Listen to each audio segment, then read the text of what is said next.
L'opéra, un lieu chargé d'histoire et de magie. À l'intérieur de ces murs, un véritable bataillon joue sa partition et nous fait rêver. À la tête de ce groupe, il y a un personnage assez atypique que tout le monde connaît, le maestro. Pour nous, grand public, le rôle du maestro dans un orchestre reste difficile à définir. Néanmoins, certaines personnes le décrivent comme le métronome de l'orchestre qui adapte en fonction de ses envies le tempo et la force du morceau joué. Mais pour les musiciens, comment détermine-t-il son rôle ?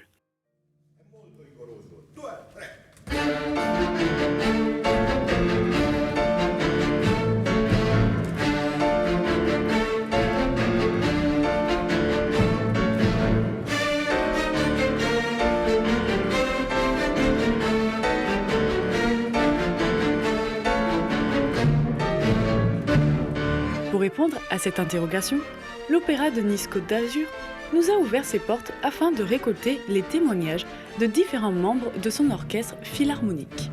Pour commencer, nous retrouvons le percussionniste et la harpiste de l'orchestre juste avant un concerto. Pour moi, l'orchestre, c'est un instrument complet, avec des graves, des aigus, il y a les cordes, il y a les vents, il y a les cuivres, etc. Et pour moi, le chef d'orchestre, avant tout, c'est l'oreille, donc c'est celui qui entend tout et qui va pouvoir déjà régler les problèmes de nuances, d'équilibre, de mise en place, etc., etc. Ça, c'est le rôle pour moi primordial. Et après, en fonction de la qualité des chefs et de ce qu'ils ont à dire à un orchestre par rapport à leur connaissance musicale, de l'histoire musicale, de l'histoire du compositeur, c'est d'amener ses propres sentiments dans une musique qui est déjà faite depuis très longtemps, quoi. Voilà. Ah bah, le chef d'orchestre, c'est capital, hein. Sans chef, on ne vit pas. C'est lui qui va réunir l'orchestre, qui va donner toute l'émotion, tout l'esprit, tout le caractère d'une œuvre. Et puis qui fait aussi évidemment la mise en place, qui fait que tout le monde va pouvoir jouer ensemble. D'après eux, le chef d'orchestre est primordial. Sans lui, l'orchestre ne peut pas jouer, il est le guide, l'oreille. Ensuite, la violoniste soliste nous accueille dans sa loge pour nous exposer son point de vue. Dans du baroque, il n'y avait pas encore les chefs d'orchestre, les orchestres étaient petits et ils étaient dirigés par justement le violon solo. Mais après, quand les orchestres étaient de plus en plus nombreux, déjà pendant le classicisme et après dans le romantique, le besoin absolu d'un chef d'orchestre est né. Comme le percussionniste et la harpiste, elle nous explique que le maestro est important. De plus, le violoniste soliste peut aussi remplir les besoins d'un chef pour un orchestre de plus petite taille. Et enfin, le chef d'orchestre de l'opéra lui-même nous a ouvert les portes de son bureau pour nous expliquer un peu plus en détail son métier. C'est compliqué d'expliquer cela avec quelques mots.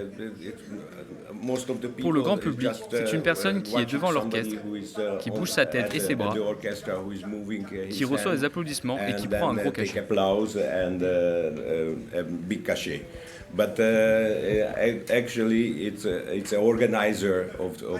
En vrai, c'est un gestionnaire de la musique. Il a beaucoup de choses à gérer.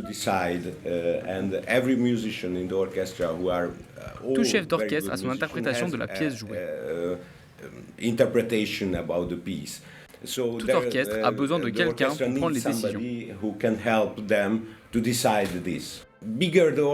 Un grand orchestre a besoin d'un maestro, alors qu'un plus petit, moins. Mais ils ont besoin d'un leader. Généralement, ce leader est le premier violon.